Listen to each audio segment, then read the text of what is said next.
Rajput blaster YouTube ಚಾನೆಲ್ಗೆ ಸ್ವಾಗತ. ಈ ವಿಡಿಯೋದಲ್ಲಿ ಬಡತನ ರೇಖೆಗಿಂತ ಕೆಳಗಿರುವ ಅವಿವಾಹಿತ ಹಾಗೂ ವಿಚ್ಛೇದಿತ ಮಹಿಳೆಯರಿಗೆ ಮಾಸಾಶನ ನೀಡುವ ಮನಸ್ವಿನಿ ಯೋಜನೆಯನ್ನು ಅನುಷ್ಠಾನಗೊಳಿಸುವ ಬಗ್ಗೆ ಮಾಹಿತಿ ನೀಡಿದ್ದೇನೆ. ಬನ್ನಿ ವಿಡಿಯೋ ಸ್ಟಾರ್ಟ್ ಮಾಡೋಣ. ಬಡತನ ರೇಖೆಗಿಂತ ಕೆಳಗಿರುವ ಅವಿವಾಹಿತ ಹಾಗೂ ವಿಚ್ಛೇದಿತ ಮಹಿಳೆಯರಿಗೆ ಮಾಸಾಶನ ನೀಡುವ ಮನಸ್ವಿನಿ ಯೋಜನೆಯನ್ನು ಅನುಷ್ಠಾನಗೊಳಿಸುವ ಬಗ್ಗೆ ರಾಜ್ಯ ಸರ್ಕಾರವು ಮಹತ್ವದ ಆದೇಶ ಹೊರಡಿಸಿದೆ. ಸಾಮಾಜಿಕವಾಗಿ ಹಾಗೂ ಆರ್ಥಿಕವಾಗಿ ಸಂಕಷ್ಟದಲ್ಲಿರುವ ಅವಿವಾಹಿತ ಹಾಗೂ ವಿಚ್ಛೇದಿತ ಮಹಿಳೆಯರಿಗೆ ಆರ್ಥಿಕ ಭದ್ರತೆಯನ್ನೊದಗಿಸಿ ಸಹಾಯ ನೀಡುವ ಉದ್ದೇಶದಿಂದ ಬಡತನ ರೇಖೆಗಿಂತ ಕೆಳಗಿರುವ 40 ರಿಂದ 64 ವರ್ಷದೊಳಗಿರುವ ಅವಿವಾಹಿತ ಹಾಗೂ ವಿಚ್ಛೇದಿತ ಮಹಿಳೆಯರಿಗೆ ರೂ. 500ಗಳ ಮಾಸಾಶನ ನೀಡಲು ಮನಸ್ವಿನಿಯ ಯೋಜನೆಯನ್ನು ಸರ್ಕಾರ 2013-14ನೇ ಸಾಲಿನ ಆಯವ್ಯಯದಲ್ಲಿ ಘೋಷಿಸಿದೆ.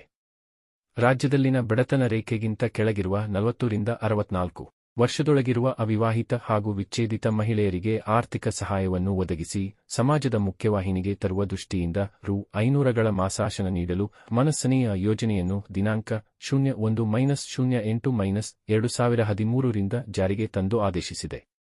1. ಉದ್ದೇಶಿತ ಫಲಾನುಭವಿಯ ಆದಾಯ ಗ್ರಾಮೀಣ ಪ್ರದೇಶಗಳಲ್ಲಿ ರೂ. 12,000ಗಳಿಗಿಂತ ಅಥವಾ ನಗರ ಪ್ರದೇಶಗಳಲ್ಲಿ ರೂ. 17,000ಗಳಿಗಿಂತ ಕಡಿಮೆ ಇರತಕ್ಕದ್ದು.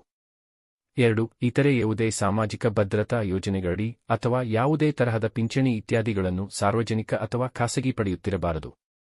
ಮೂಲಗಳಿಂದ 3. ಮಾಸಾಶನವನ್ನು ಆಯಾ ಹೋಬಳಿಯ ಉಪ ತಹಸೀಲ್ದಾರರು, ತಾಲೂಕಿನ ತಹಸೀಲ್ದಾರರು ಅರ್ಹ ಫಲಾನುಭವಿಗಳಿಗೆ ಮಂಜೂರು ಮಾಡುವುದು. 4. ಈ ಮಾಸಾಶನವನ್ನು ಫಲಾನುಭವಿಯ ಬ್ಯಾಂಕ್ ಖಾತೆಗೆ ಅಥವಾ ಅಂಚೆ ಕಚೇರಿಯ ಖಾತೆಗೆ ಖಜಾನೆಯಿಂದ ಪ್ರತಿ ತಿಂಗಳು ವರ್ಗಾಯಿಸಲಾಗುವುದು. 5. ಈ ಯೋಜನೆಗೆ ತಗಲುವ ವೆಚ್ಚವನ್ನು ಲೆಕ್ಕ ಶೀರ್ಷಿಕ 2235-60-102-1-01 ವಿಧವಾ ವೇತನದಡಿ ಒದಗಿಸಲಾದ ಅನುದಾನದಲ್ಲಿ ಭರಿಸತಕ್ಕದ್ದು. 6. ಫಲಾನುಭವಿಗಳು ವಿವಾಹವಾದಲ್ಲಿ ಮರುವಿವಾಹವಾದಲ್ಲಿ ಉದ್ಯೋಗ ಪಡೆದು ನಿಗದಿತ ಆದಾಯ ಮಿತಿಯನ್ನು ಮೀರಿದಲ್ಲಿ ಹಾಗೂ ಮರಣ ಹೊಂದಿದ ಪಕ್ಷದಲ್ಲಿ ವೇತನವನ್ನು ರದ್ದು ಮಾಡಲಾಗುವುದು.